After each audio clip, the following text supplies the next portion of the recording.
times in your life where you might need to pause on things. You might need to take a break from people. When it comes to family, we're in a state where, it's kind of like you're no matter what your family does to you, you have to take it. And I think that is terrible advice. I think that it does not matter who the person is. If they are not sharing in your life experience in a positive factor, it's okay to say, we're going to chill. We're going to take a pause. We're going to take a break the same way you would with. Welcome to another episode of the Limitless Life Podcast.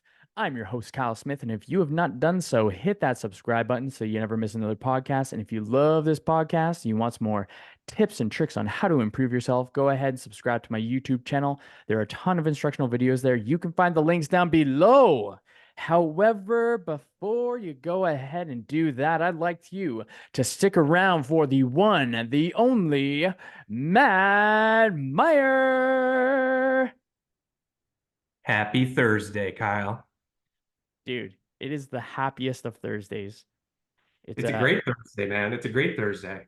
absolutely it's beautiful sunshine. It's actually like plus weather here in the northern tundra of Canada. Normally it's or sometimes it's gotten down to like minus 30 Celsius. So it's freaking it's it's awesome. It's Well, awesome. listen, I mean, I'm in Buffalo, New York, which always gets the bad rap weather. I have shorts on today, but it is rainy. So we're actually, in kind of a weird warmth. I feel like it's like Seattle. So there's no snow on the ground. It's lightly raining, but I have shorts on, so it's a good day, man. It's a good day. I freaking dig that, my dude. So the question that I like to start podcast episodes with, uh, going right into the deep end, Matt, my man, how is it that you impact the lives of the people around you? Oh, that's a great question. So I've been in the field of sports medicine for over 20 years. So I take a holistic approach. Since I was little, I always wanted to help people in some way, whether that was with their bodies, anything like that. More recently, helping them with their mind. So as a sports therapist, I've always taken this real holistic view of treating the body as a whole. And that's been my practice for the last 20 years. And it's always evolving. So doing hands-on therapy, stuff, with nutrition and helping people sleep better, movement, all those things. And for the most part, I've worked with professional athletes. Um, Personally and actually for different teams. And then I have a private studio that I work with all different types of humans. Usually they finish some type of they're injured, they finish their traditional therapy and they send them to me. They don't still know what I fully do yet, but I don't either. But I help people get better. So and that's my passion, man. I love helping people and with all the different things. And now over the last year, adding that mindset piece to what I do with people to help them. Mm, I like that. Something that you mentioned is even as a child, you've been drawn towards helping people. Yes. Where do you believe after the years of living that you've gotten to experience, and if you're to reflect down to that, like to that childhood self, where does that desire to help people come from? I can't say there's a specific moment. I just, my dad, who I was very close with, was a teacher, and he was really intricate in what he did with teaching, coaching, the church he was involved in, and I always saw his passion of just serving. So I think it was kind of like serving humanity and I had a real interest in the body. I started martial arts when I was really young, and I there was a really interesting point in this Steven Seagal movie when I was in high school, and he had said, paraphrase his quote was, "It's it's really easy to learn how to hurt people, but healing them is the most challenging part." And that quote, man, was as cheesy or corny as it could be. That quote, I was like, wow. And that's when I really started to look at, I was doing all these different martial arts. And then I started kind of looking at like, man, how can I help heal people? or help them. So, and I noticed that a lot of these martial arts and a lot of these systems at the higher levels actually taught you to do just that, which was really cool. So, that was like right off the bat. And I just started, I just reading. I had hundreds of dollars of library overdue fees that my dad would have to like go and pay for because I would have all these library books everywhere. And I just had this hunger for knowledge. And it all came back to that of really, I wanted to help people. And I loved having, you know, getting in front of somebody that had a challenge, usually with their body, and sending them away feeling better than when they came in. And that's still what gives me goosebumps. It doesn't matter if it's a professional athlete or a 80-year-old lady who had a hip replacement. Man, when I get that text a day or two later and they say, "Oh my God, like you've helped me with, I have less pain. I was able to go up the stairs. I was able to go into the game." It didn't matter. That's what fills my cup, man. I get goosebumps. I still do, and I will till the day I die. I really like that. A lot of what you're saying very much resonates with me, dude. Like it's like you're speaking to me. Like it's I like, love it. whoa, whoa, whoa. Are you reading my Yeah. mind? Yeah, it is. And I'm very grateful that I found something that I can do that I'm passionate about because I look out there in the world and, friends and family. And I mean, I have some friends that have been counting their retirement the day they started their job. And to Mm. me, I was like, I'm going to keep doing this in some way, shape, or form, like to the end. I find I had a thought the other day where oftentimes until we become more conscious or intentional about it, oftentimes we are too focused on work that we forget to live, or we're That's, just driven and we're intentionally trying to get to that retirement, counting down the days. But in between point A and point B is plenty of time to pause, take a break, take a breath, and be able to actually live the life. Like it's we have a beautiful opportunity where we can actually uh we have a beautiful opportunity in the surrounding abundance of our environments, of our present day environment, that we can actually take the time to think and create and manifest and reorganize. And there's once we have that, like consciously we search for it, or we unconsciously just something clicks or we read something, and then it just pivots. It's a catalyst point for us to go towards that conscious living, that conscious being and behaving. I think that even if folks are seeking out the retirement, if they have that conscious thought of what they can do along the trajectory, then at least they can create a little bit more peace and a little bit yeah, more absolutely. internal neutrality. And I think too, there's a misconception that you could be a janitor at an elementary school. That not only is important work, it doesn't matter. It's what you bring in as your passion, and I have two younger daughters and my 15-year-old and even my 10-year-old now. I tell them, guys, look, you need to find something that really you're passionate about because the work comes secondary. When I first started my practice, and I used to tell my students this as well, if you put forward this like need to help people and the want to help people and that desire, the money will come later. And that's really for me, that's kind of been a guidepost for me is like, I'm here to help people. And it took me longer than normal to kind of get this career up and running. But once it becomes fruitful because I put that out there. A perfect example of that is like in the business here is like referring a client or patient out, right? On the surface, that looks like you're sending money away out the door. Mm. From day one, I built up well, not a Rolodex now, but my, phone of contacts. And I really led by this. If I can't help you, I'm going to find somebody that will. And very often that meant sending people out the door. And, it's a big, oh boy, I really needed to have this session in this.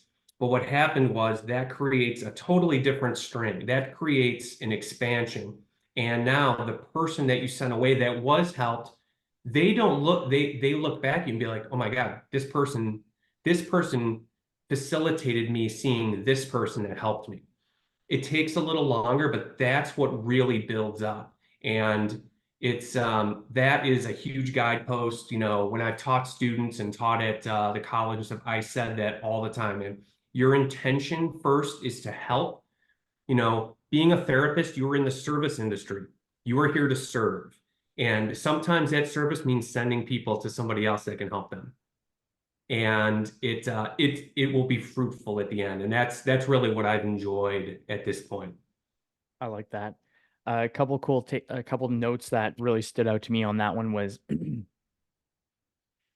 one I actually have an idea on. I want to get your insight on, but the correlation between violence and peace. Yes. Uh, and what I also liked about the story with your daughter, passion first, vocation second. And if you're able to combine the two, then you're gonna live a very fulfilling life. Was another takeaway Yes. of that. Yes. Catalyst characters and collaboration, where two individuals help each other out, and that collaboration is what speeds up the process of abundance, where it's I love that. the rising tide lifts all ships kind of I idea. love that. And yeah, so that was really cool. But with the correlation between violence and peace, I forget what you said that kind of hit that. Oh, it was the martial arts part. How, as you develop your martial art and you become technically more capable of winning in a fight, so you become Yeah, more quote unquote dangerous. As that progression of how dangerous you can be goes, there is also an equilibrium of peace that is also learned along with it. And I think that there's a cool little like balance between violence and peace, or yeah, violence and peace, where I think of Gandhi as the example where he was in the military and he enjoyed being in the military. And to my understanding, he was in what the equivalent to be like the SEALs would be for the British military. oh, interesting. I And wasn't aware of that. and even in his older age, when he was preaching peace, he still thought to himself, I did not do enough for my country. So he was like in it. He was in it. So Interesting. my thought process on that is for Gandhi to have understood his capacity for peace, he also had to understand his capacity for violence. Yes. And That is the Tao. That is the Tao. That is the yin and yang. One of my favorite quotes is, I'd rather be a warrior in a garden than a gardener at war. mm, absolutely. So Ooh, that is it's an important, I mean, as humans too, it's part of our DNA and nature to protect. It is part of our DNA and nature to be warriors at different times of our lives. There's part of our nature to be the king and the magician and all these different archetypes. And depending on what art you find, there's martial arts, there's fighting arts, there's strict fighting. Uh, it can really play an amazing role. I mean, if you really want to go down, we can talk about, masculinity and everything going on, and how martial arts could really help in that way. Um, nice. it's very important. It doesn't mean you have to, but I really think it gives you a great perspective. Being in the healing arts, it gives you multiple perspectives because you get to learn the body in a different way. You understand, and many of the same, especially a lot of the hands-on techniques are interesting because at one level of the yin, you can take somebody's hand and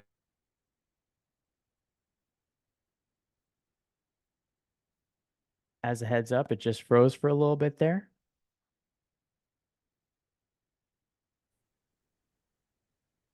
beautiful. So I'll reiterate that real fast.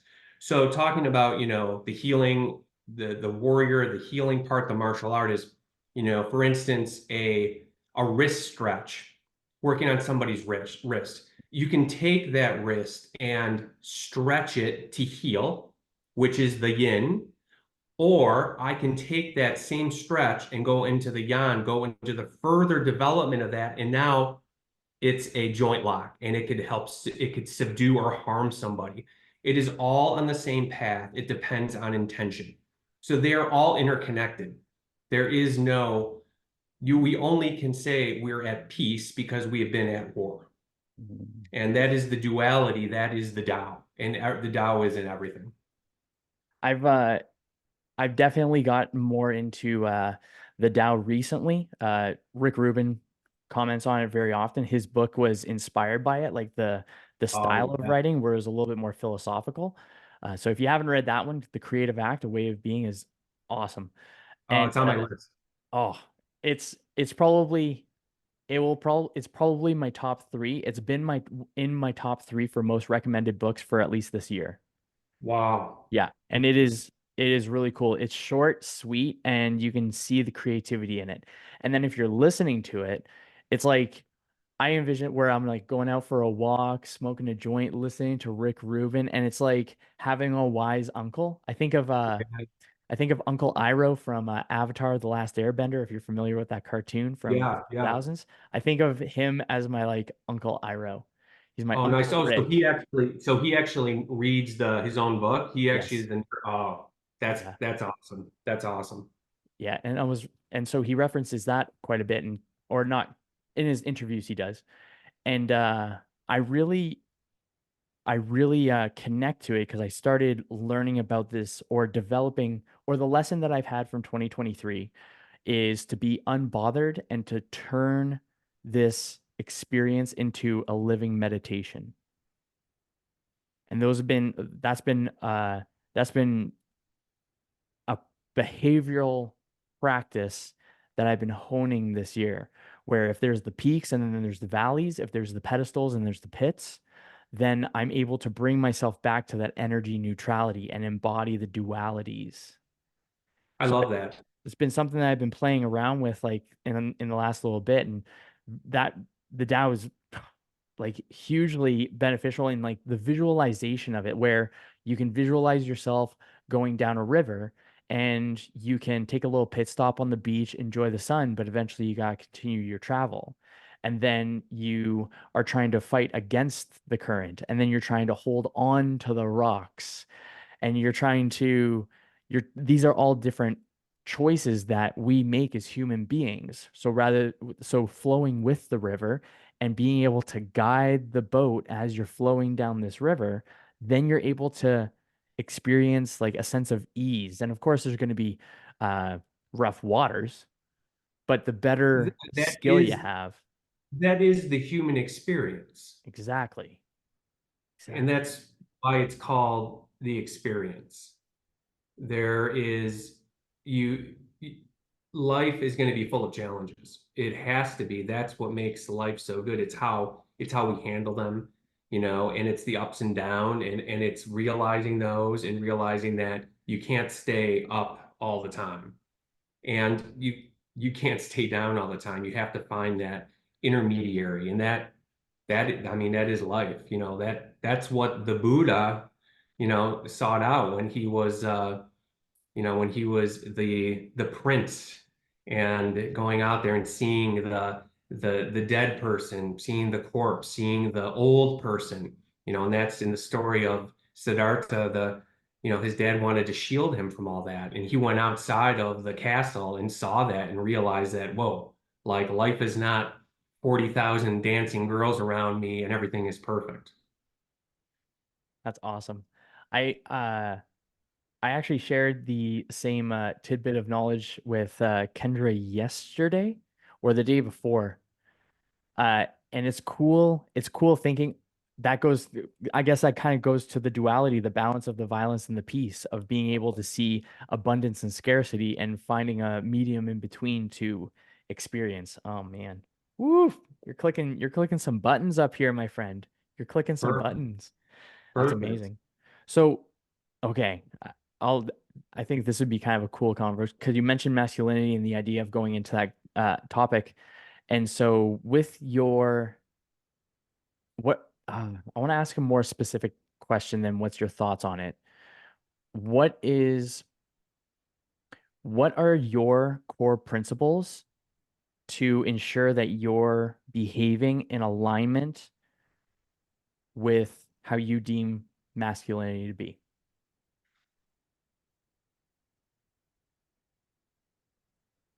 Wow. Yeah, that's a great question. For me personally, it is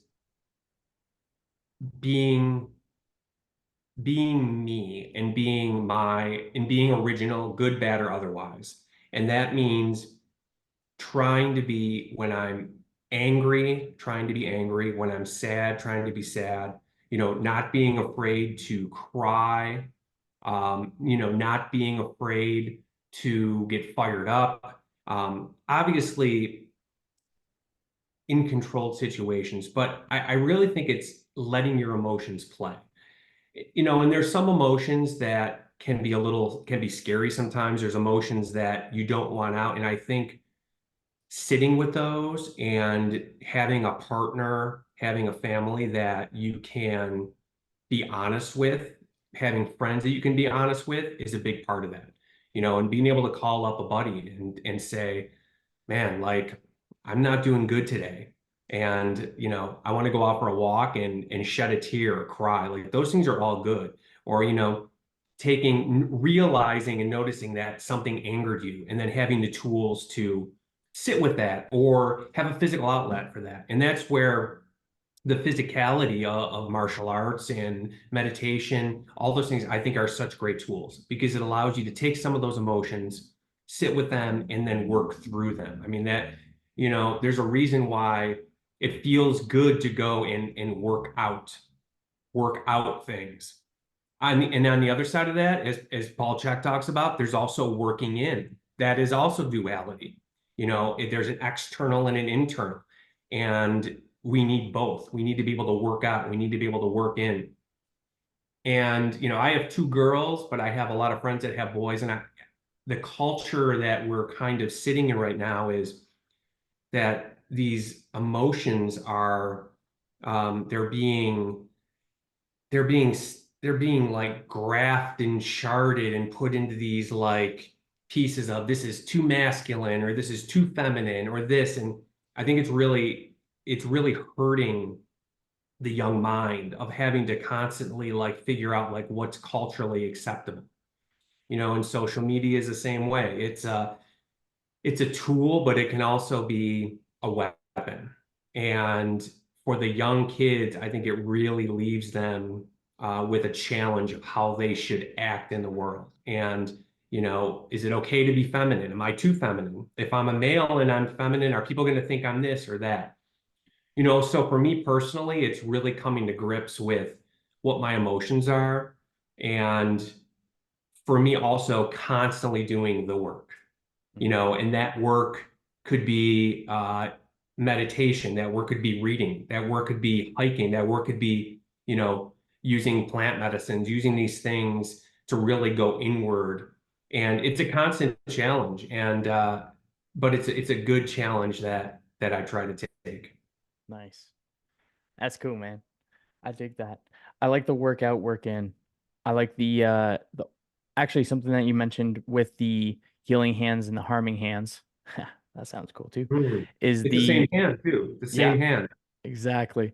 Is the overlaps of the balance where uh what you learn one way you can learn another way and the information can go with that. It's cool. I like your perspective on your thought process. For myself, the way I organize, at least the way I organize any sort of dualities working in is definitely a place of mindfulness and uh organization.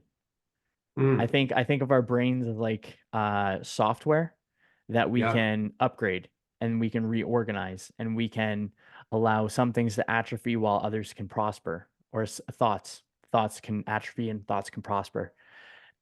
And for one thing that I found because there's actually a couple, and I'm not gonna go with much of the stats because I don't know too much because it's all coming like as a thought.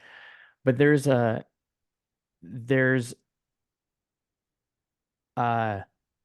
this one is a cool one. So there was a story back way back for World War II where there was fellas that were bedridden, depressed, and they're not getting out of bed kind of thing. And then during World War II, they needed some more people to drive around for trucks to pick up and drop off equipment, material, foods, goods, services, so on, Medicare. And so they had to ask the folks that were chronically debilitatedly depressed, and their depression went away as they were doing that. And this has become like a principle to me of what I believe, and I observe it in myself, and I observe it with the fellas that are in all different aspects of their own evolution. I think that from birth to death is just an evolution of the self, and there's self-actualization, then there's self-transcendence. And as I'm just watching folks that are at all different aspects, a common denominator that I've observed with that story in mind as like an extreme example, uh, where even during times of war, they can actually completely shift their experience of life from depressed to ecstatic in a sense because there's creation. But I found that providing value, receiving appreciation, Mhm. and there was providing value, receiving appreciation for that value, and then work or it was a different third one, but those were at least two of the common denominators where if a fella is pursuing a vocation or a vision or progress in something that they want and they're providing value, they're creating, then they're being a positive contribution to the human race. And that Absolutely.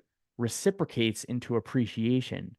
So I think that broadly speaking, generally speaking, for fellas out there, when if and I can speak for myself, I'll speak for myself on this one. When I felt the least worthy was when I was contributing the least amount.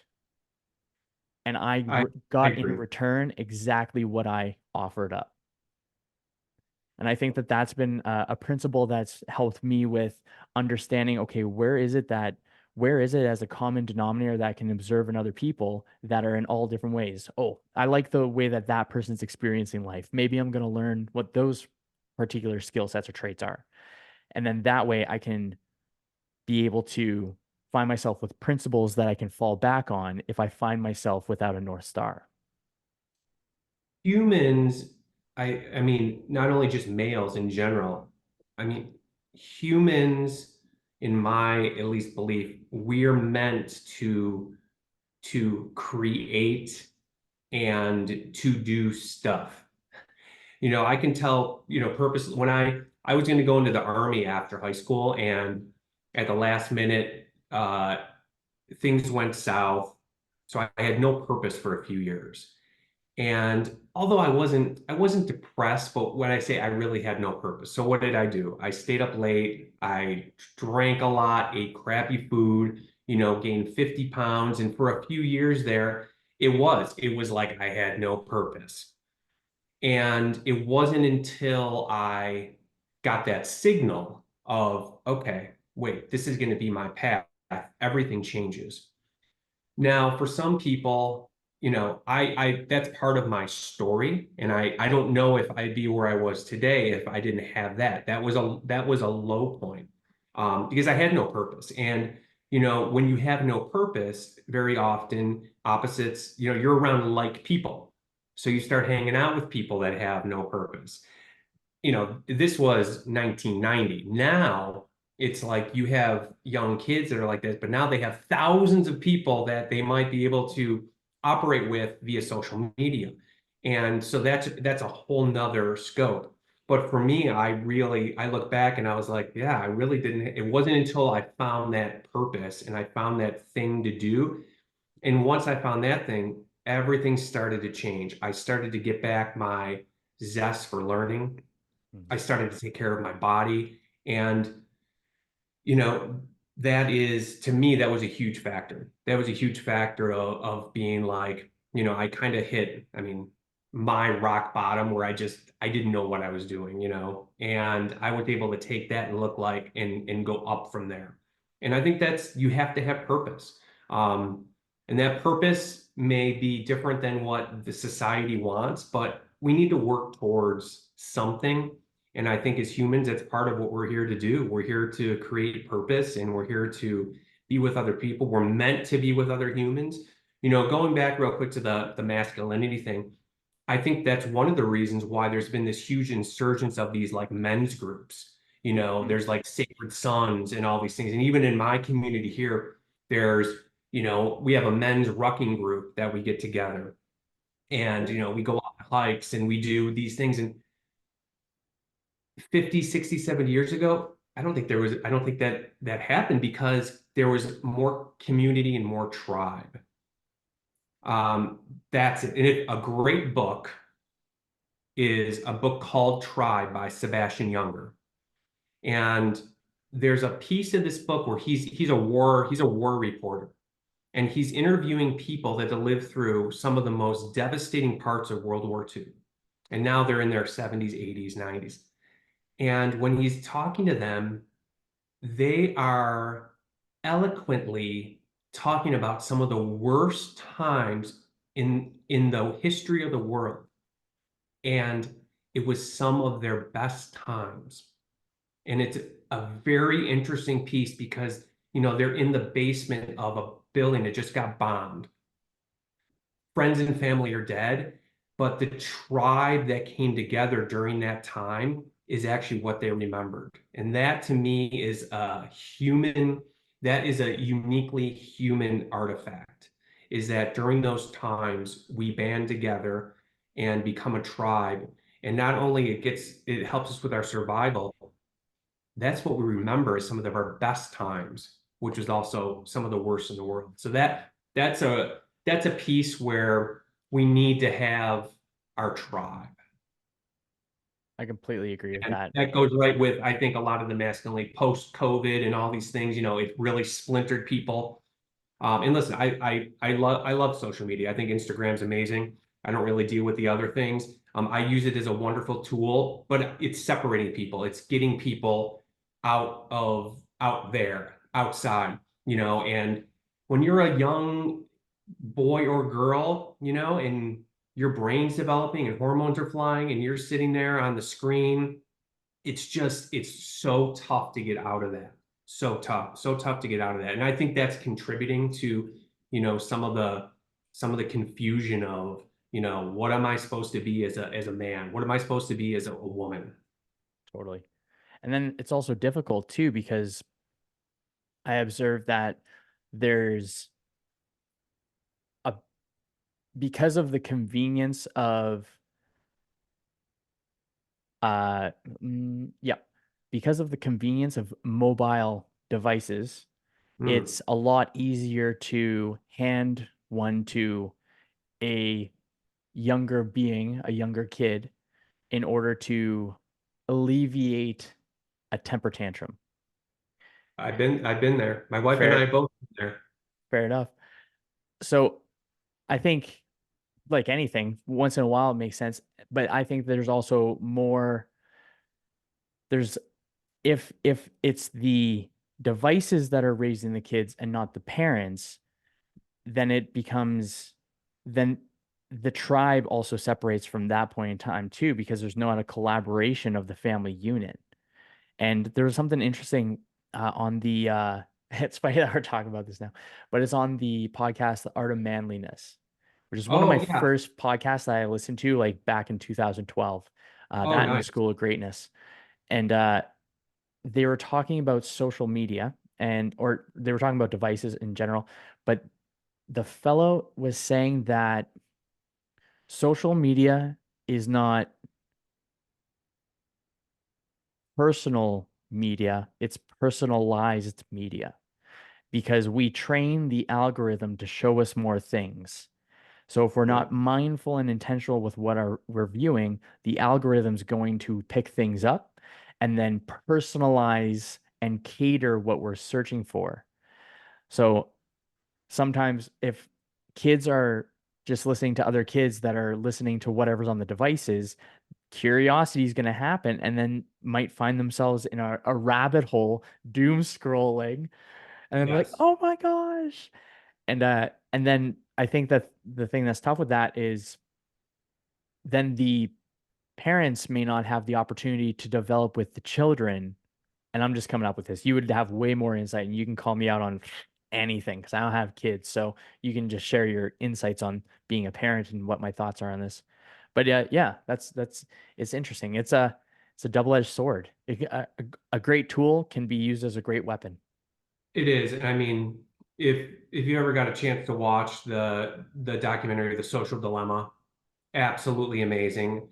And I think the big thing that I took out of that is when you had these guys, which, they were young at the time, they're talking about they've created this Pandora's box, and the box is open and it's not going to shut. And now it's our responsibility. One thing I noticed, at least after, so, I had two kids that were in different areas of their life, one in middle school, and during all the lockdowns and stuff, when she came out of that, a lot of her friends' abilities to actually have conversations, not always fluffy and light, things that happen in school that you would normally tackle. Like, hey, so and Mm. so said this. Oh, hey, I didn't get invited to that party. They've lost the ability to actually have that one-on-one interaction. And most, they don't want to. They're very uncomfortable having any type of conversation that at all is triggering. And unfortunately, that is how we handle situations. That is a stress. That is a stress that we have to learn as humans, as kids growing up, is to handle uncomfortable conversations and to have a friend call us out face to face, because it's a different game face to face. That, I think, has been one of the biggest factors. And I say this to you all the time. Most adults do not know how to handle social media. Most adults do not understand how to handle it. Now we're taking and giving this tool to these young kids. And I mean, they can't decide if they're even going to like brush their teeth before they leave the house, or if they have underwear on, for God's sakes. It's like now you're giving them this crazy AI tool of this. And yeah, it does, it scares me a little bit. When I get into those places, that I always go back to, all right, what is under our control? So, as a parent or person dealing with that, it's like, okay, have honest and frank conversations, talk to, even just texting in general. I've always said this is like, texting is not a way to communicate other than, hey, we're going to meet here or there. We're going to, hey, do you want to meet for coffee? Do you want to, am I going to pick you up then? That texting is great for that, but not to get into any type of thing. Human and language is so much more. Body language and how we receive that. There's so many more cues, the energetic exchange of eye contact. These are all things that we're being kind of stripped of, which is, I mean, it is human. It's, language and touch and all those factors. I Man, you just like open up some thoughts there where what we were talking about before with having a tribe and having a collection of individuals that can get together and become better. And then, so we're already talking about the importance of that. And then there's a generation of kids that refuse to interact with each other and converse with each other and challenge each other's thoughts. So if as adults at this point in time, people are already struggling with that, later on, it's going to have possibly a really massive ripple effect and not in like the most positive uh, manner. That's Yes. interesting. So Yes, I'll take out the possibly. I'll throw some lifted on you. It nice. is going to it is going to have it's having an impact, and it's not a good one. That's legit. I also think something that's cool that you said, or you've talked about the texting aspect, and I think at least voice memos for communication is awesome. I love And the voice memos. dude, so Thank good. you, Mark England. Yeah, exactly. I voice memo everything now. It's so funny, but it is I love it. I love the voice memo. I totally agree with you. I'm all about the voice memos. Totally. And well, yeah, it just creates so much more depth because people can hear the tonality. And Yes, a thought that I had a while back is um anything with an ex or anything's open to interpretation. And an exclamation mark can mean two different things depending on the perception of the person. absolutely. It could either be something where, what are you doing today with an exclamation mark could be them screaming, what are you doing today? Or them in excitement asking what you are doing today. Yes. Oh, yeah. Yeah, I mean, Dangerous. even something simpler. This is one that I always think about too. You text something and somebody says, okay. Now, if you asked me this question in front of me and I said, okay, or I said, okay, I mean, just how that's sent. And now it's like that, those two letters, okay, how am I taking it in? So now our big brains, I'm driving home and I was like, this person just texted me. Did they mean like okay or they mean okay? So it starts swirling around. And most of the time, it's probably somewhere in the middle. It's a neutral. And so I'm always very careful like in how I'm like texting people. And as you'll discover too, when you start talking about the words and things like that, the words we use are very important. And if we can't use the words, if it is via text or an email or something like that, just a little more consciousness of maybe of how you're going to say that, um, how you're going to do that. A lot of times I do a very like old school dot dot circle, old school smile emoji, just to show my kind of my verbal like this is good. This is a smile emoji.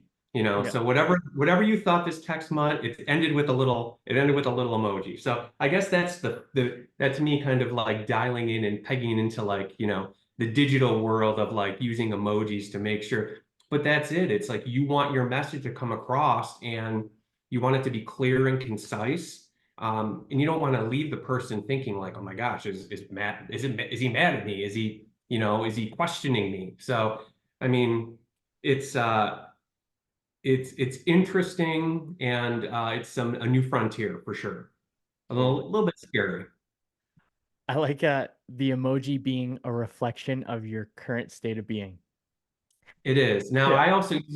I actually use the old school emoji, the double with the little parentheses, the backwards Yeah, parentheses. So I don't want to get into the all the crazy Apple emojis. That's a whole nother podcast, buddy. totally. That's like next they'll have like because you can look at them and I like that style a little bit more, like just super chill. But there's some like you can get it almost looks like they're 3D.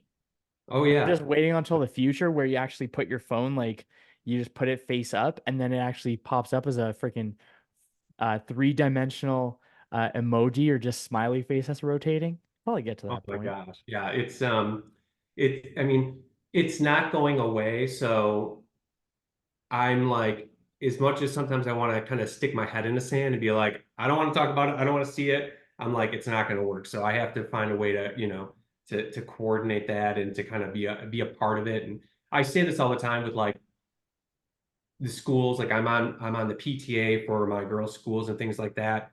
And I say, I've made the choice to send them to, whatever school. So I want to be part of the solution, not the problem. If I'm not partaking in what my kids are doing, if I really shouldn't be bitching and complaining then. So taking an active role in your own life that precedes to take an active role in, your little humans' lives, your significant other. If you're going to be an armchair quarterback, we know armchair quarterbacks really don't They don't have any respect or virtue. So yeah, you have to take an active role. And sometimes it can be really tiring, but the end is like, you're doing the right thing. Mm. Yeah. In the effort, you know what the effects are going to be rather than sitting on the sidelines. You're in the field of play. You're not sitting on the Absolutely. sidelines. Absolutely. And there's plenty of ways to do that. There's plenty of ways to take part in that. And, at least at the end of the day, then you can say, I'm taking an active role in, my life, your own life. And that really leads back to self, right? It's like, am I a bystander in my own life, or am I actively pursuing things? And you're going to have good days, you're going to have bad days, but you have to push forward. You have to have a plan. You have to be able to look and do the thing, even if it scares you or makes you cry. Earlier, you mentioned the Tao, and you mentioned virtues. Mm. Virtues are very common in Stoic philosophy, and the Tao is Eastern philosophy. What do you have? Do you have your own? Have you amalgamated? Have you amalgamated different lessons and then came up with like your principles where you're just like, these are my, they don't have to be specific, but these are the filters that you look through. These are the filters that you look at the world through. I think for me, and it's a compilation of all these things. Um, and for me, it's first like try to try to gain as much information as possible about the current situation. So that's one thing, is whatever that comes into play, whether that's a personal thing, whether that's a professional thing, I guess is try to like look at the big picture before you jump to conclusions. One set of principles I think that is really amazing is like the Four Agreements, um, by Don Miguel Ruiz. And at one point, I believe all of the Stoics and the Eastern philosophies, even if you look at Christianity, they all have studied together. They are, Joseph Campbell talks about this, and in the myths and things, they all have very similar ideals. And at one point, they all crossed. But really looking through that lens of, how are we talking about other people? How do we talk about ourselves? Are we always striving to do our best, and what the desired outcome is? And it's a work in progress, and I am not always perfect at that for sure, but that's really what I'm trying to live through is, do no harm and look at the big picture. Try to look at all the different information out there before I pass judgment. And try to be careful with the words, right? The words are very important before we cast a spell. And that's something, the words that I've over the last year of doing, the enlifted stuff, has even become more important to me. And I always knew that there was a piece of that, but that method, the enlifted stuff, is really put it at the forefront of, the things that I'm thinking, and then the words that I say. How are they affecting me? How are they affecting others? And that's a huge factor for me. So really trying to think before I speak, and what the repercussion is going to be.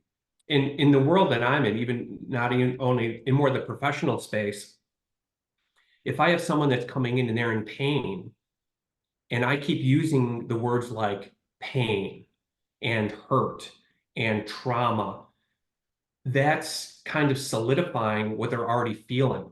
And so that's been a big factor of me, is how can I talk professionally with these people and use words that are going to put them at ease, not going to, send them into even more of a fight or flight response, which they're probably in if they're in pain. And that is powerful, man. That is really powerful. And most likely they've gone to people, and, it's like, oh, you're in pain, you're in pain, you're in pain, and you need to take things. And I use this with people a lot, is like they have inflammation and swelling. And I was just talking with a professional athlete about this the other day, and changing and reframing, and how inflammation in the body is actually a healing mechanism. It's your body actually trying to heal. So not all inflammation is bad. And just reframing that, talking with this athlete the other day, he had a surgery on one leg and was in a different headspace. And every time he moved or rehab, inflammation, why is it inflamed? They're not getting better. Fast forward a couple years, a little more, he had some more reps under his belt, had a worse or more intense surgery on the other side, but his mindset changed. And within that time frame of 3 years, he got into meditation, he got into Wim Hof, he started working with a different type of like person. He was doing all those things and it reframed it. And I was like, all right, I have inflammation. This isn't a bad thing. This is natural. So those things are so important. And like I said, working with people in pain very often or in a performance level where it's like you have to be really cautious with your words. It's been a lot of learning experience for me, which has been really good. I'll share this one quick little blurb with you about an athlete. This is about maybe 6 or 7 years ago. This is when I really realized in what I do was important with words. And it was a professional athlete who had a low back surgery. Now, I'm 51. These are like kids to me. These are like 21, 22, 23-year-old kids, right? And he walked by the hallway at the facility, and I said, "How's that? How's your back pain?" And he turned to me and said, "Oh man, it's been really good until you said, 'How's your back pain?'" And I'm like, fuck. Of course I didn't say that. I was like, I tried to like change the subject and I said, oh, let's look this. But that was a realization that a word created a physiological response in that split second. So yeah, the words are so important in the language. And that's made me a better therapist and a better human as well, is really thinking about what my words are going to do to somebody. Is it going to spiral them or is it going to lift them up?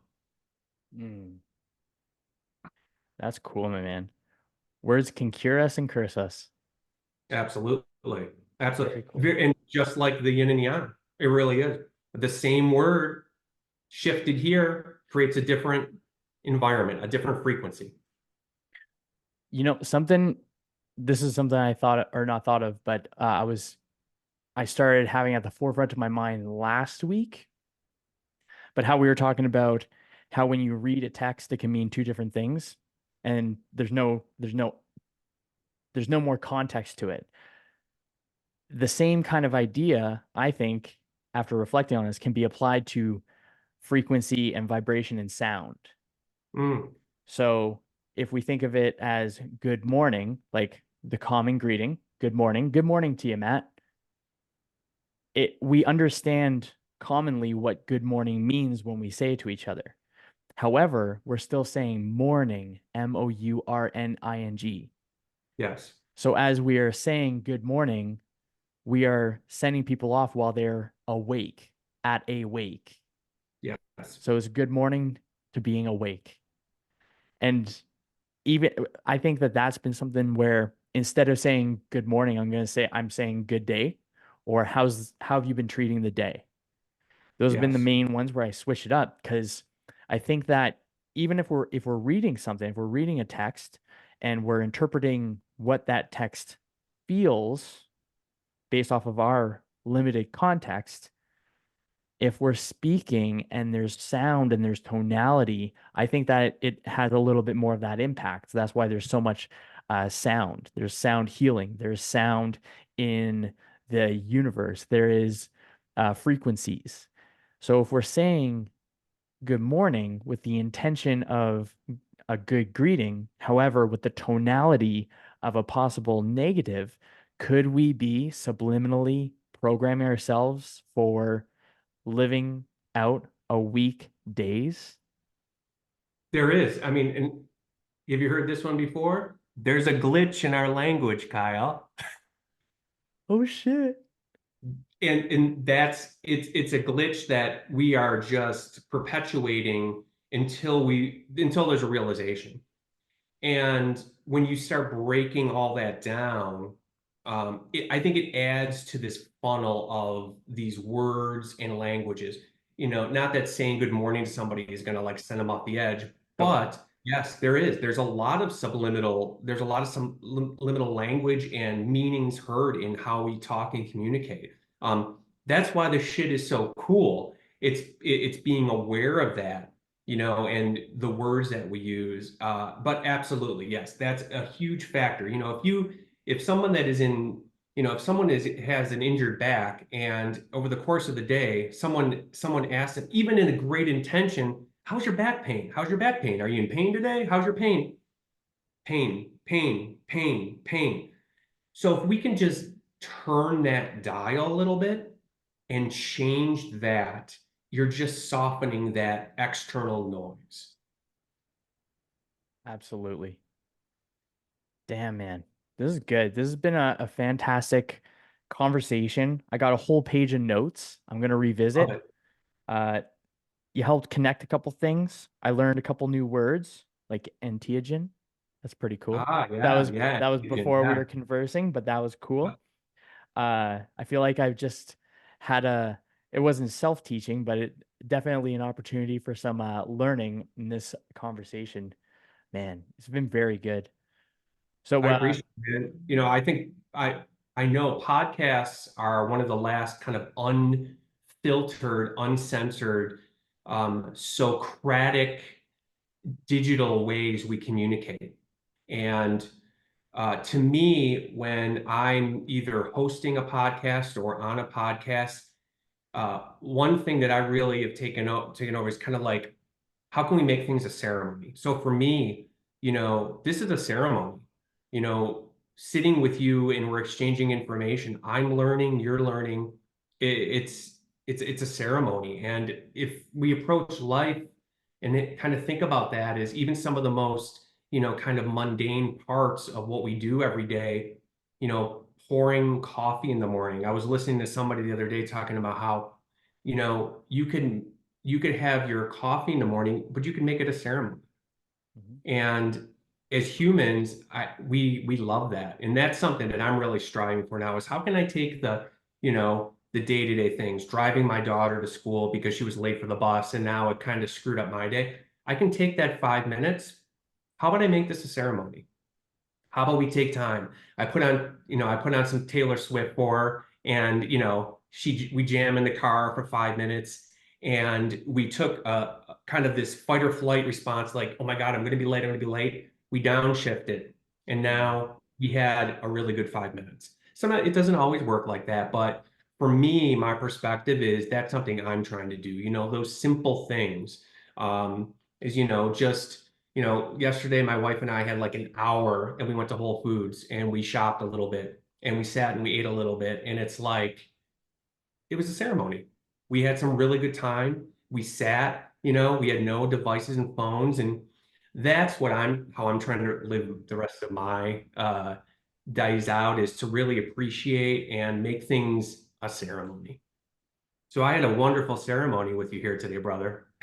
Man, I receive that. I appreciate that. I appreciate you taking the time, allocating some time to being here, to being able to share some knowledge bombs, share your insights, share your perspectives. It's very much appreciated.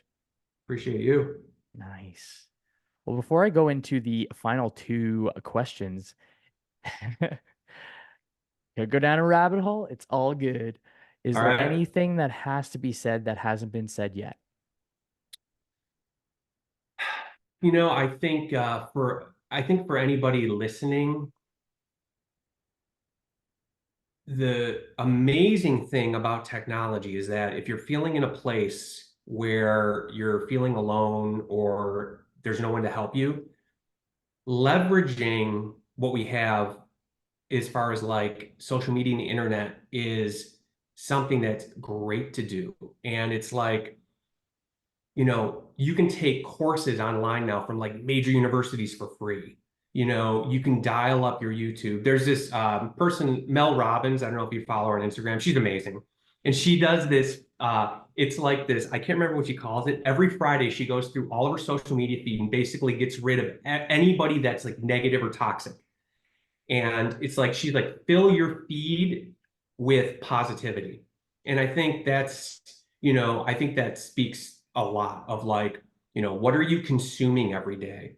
And at a deeper level, if you have family and friends that are not contributing to you being a healthy person, it's time to take a look at that because working through that and filling up your day and your feed, your life feed with people that are going to support you, I think is so important. And we can do that with the click of with the click of a swipe or a delete or add all these really cool things. That happened to me during, I love a good conspiracy theory. I love conspiracy theories, right? Same. I've always since I was little. During COVID, though, some really cool pages that I followed, I actually just got rid of them because it was bringing me into this like negativity space. Even though I may have totally agreed, I was like, no, no, I need to get rid of that for now. And now I follow them again and it was good. But there's times in your life where you might need to pause on things. You might need to take a break from people. When it comes to family, we're in a state where, it's kind of like you're no matter what your family does to you, you have to take it. And I think that is terrible advice. I think that it does not matter who the person is, if they are not sharing in your life experience in a positive factor, it's okay to say, we're going to chill. We're going to take a pause. We're going to take a break the same way you would with, you know, some person that you graduated high school with that's constantly like blowing up your DMs on something like that.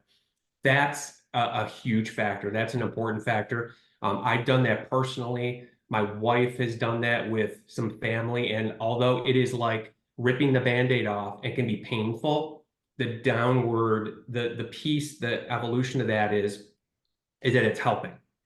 And we have the ability to do that, but get the knowledge, man. Like learn, read books, sign up for courses. That again, the great thing about the internet and stuff and YouTube, I mean, man, you can get a 4-year degree education in anything you want. Philosophy, knitting, artwork on fucking YouTube. That is amazing. That is amazing. And that's really how I'd like people to live their life is, go out and search those things, educate yourself. There's a huge world out there and, try to swim out of that funky pond with all the stuff in it and get to some fresh water. Mm. Yeah, I like that. Yeah, swim out of the funky pond. I Get mean, the hey, get the water flowing a little maybe bit you like more. the funky pond, right? If you're if Yeah, you're that pond funk is, where you love. So, but yeah, I think you get the picture. yeah. That's awesome. Uh, I'm really glad I asked that question. Now for the final two questions, gonna set the context for the first one. It's the end of your days. The Tao is done. Yes. You're surrounded by the people you care for. What is the piece of advice you want to pass on before you kick the bucket? The piece of advice is do the thing that you've been putting off.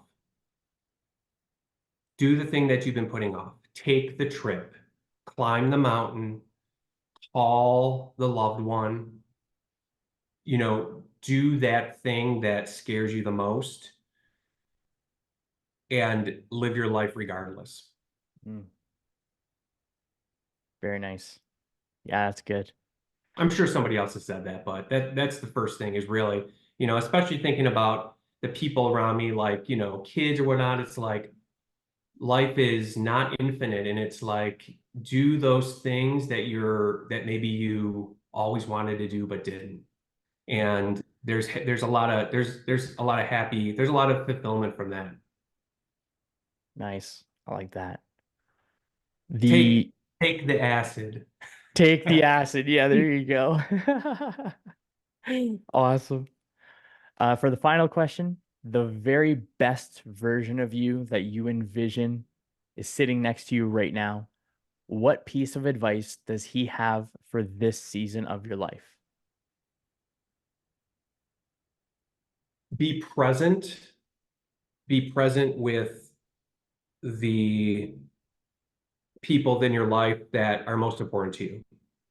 So for me, my wife, my kids, my group of friends, be present because all of the extra noise and, the text messages and, the bills and running the business and constantly doing that is just superficial.